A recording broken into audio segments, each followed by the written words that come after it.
பார்க்கவே எவ்வளவு கலர்ஃபுல்லா இருக்கு பாருங்களேன்.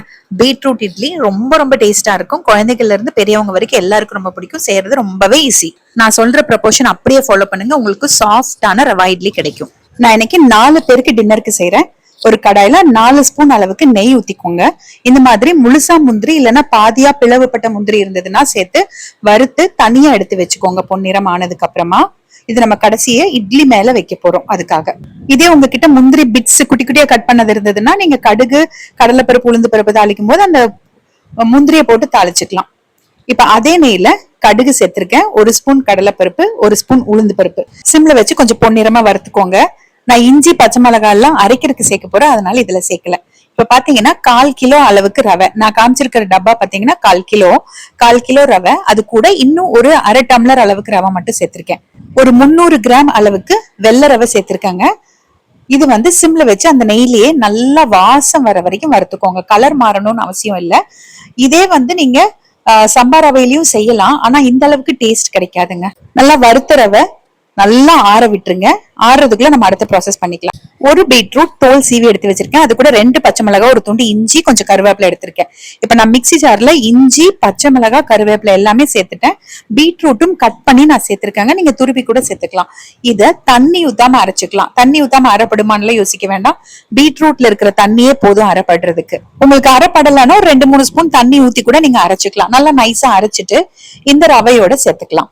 இப்ப இது கூட நல்லா கெட்டி தயிருங்க. இது மோர் கிடையாது, கெட்டி தயிர் உள்ள சேர்த்துக்கிறேன். நீங்க எப்பயுமே ரவை எவ்வளவு எடுத்திருக்கீங்களோ அதே அளவுக்கு தயிர் சேர்த்தீங்கன்னா கரெக்டா இருக்கும். நான் இன்னைக்கு உங்களுக்கு அதை அளந்து காமிக்கல. தயிர் உரை ஊத்தி வச்சிருந்ததை நான் அப்படியே உள்ள ஊத்திட்டேன்.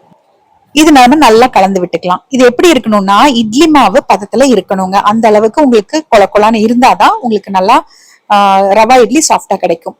இது கூடவே நான் எடுத்து வச்சிருந்த குட்டி குட்டியா வெட்டின கொத்தமல்லி தலையும் உள்ள சேர்த்துட்டேங்க. நல்லா கலந்து விட்டுக்கலாம். இது கெட்டியா இருக்கு, இன்னும் கொஞ்சம் தயிர் தேவைப்படும், அதனால இன்னும் கொஞ்சம் தயிர் ஊத்திக்கிறேன். நான் சொன்ன மாதிரி நான் உங்களுக்கு அளந்து காமிக்கல, பட் நீங்க வந்து எந்த அளவுக்கு ரவை எடுத்தீங்களோ அதே அளவு தயிர் எடுத்துட்டீங்கன்னா கரெக்டா இருக்கும். அப்பவும் கெட்டியா இருக்கு அப்படின்னா ஒரு 1/2 டம்ளர் தண்ணி சேர்த்துக்கலாம், தப்பு கிடையாது. ஒரு 1/2 ஸ்பூன் அளவுக்கு பொடி உப்பும் சேர்த்துட்டு நல்லா கலந்துட்டு ஒரு 20 நிமிஷத்துல இருந்து 1/2 மணி நேரம் வரைக்கும் ஊற விட்டுறணுங்க. இந்த ரவை ஊறணும், அப்பதான் வந்து இட்லி உங்களுக்கு சாஃப்டா இருக்கும். இப்படியே நான் மூடி வச்சிடறேன், ஊறட்டும்.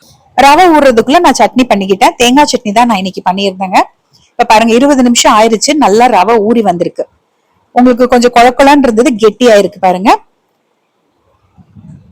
இப்ப இந்த ஸ்டேஜ்ல ஒரு 1/4 டம்ளர் அளவுக்கு தண்ணியில சமையல் சோடா ஒரு 1/4 ஸ்பூன், சமையல் சோடா சேர்த்துனாதான் ரவா இட்லி சாஃப்டா வருங்க. சமையல் சோடா இல்லைன்னா ஃப்ரூட் சால்ட்ன்னு சொல்றாங்க இல்லையா, அது கூட நீங்க சேர்த்துக்கலாம்.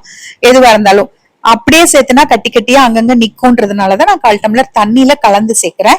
இது கன்சிஸ்டன்சி கரெக்டா இருக்கும். இப்ப சமையல் சோடா சேர்த்துனதுமே நம்ம மாவு கலப்போம் பாருங்க, அந்த மாதிரி நல்லா கலந்து விட்டுக்கணும்.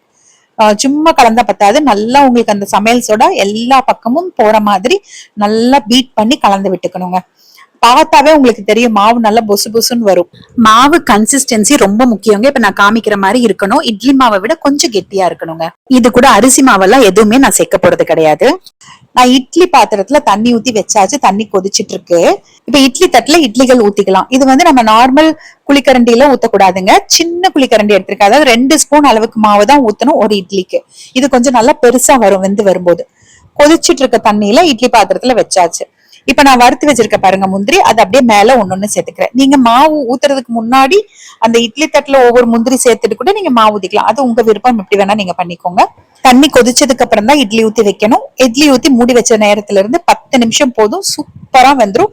நீங்க செக் பண்ணவே வேண்டாம். இட்லிகளை நீங்க எடுத்துருங்க. பாருங்க உங்களுக்கு வந்து அந்த துணியில கூட ஒட்டவே இல்லை, அவ்வளவு சூப்பரா இட்லி வருது.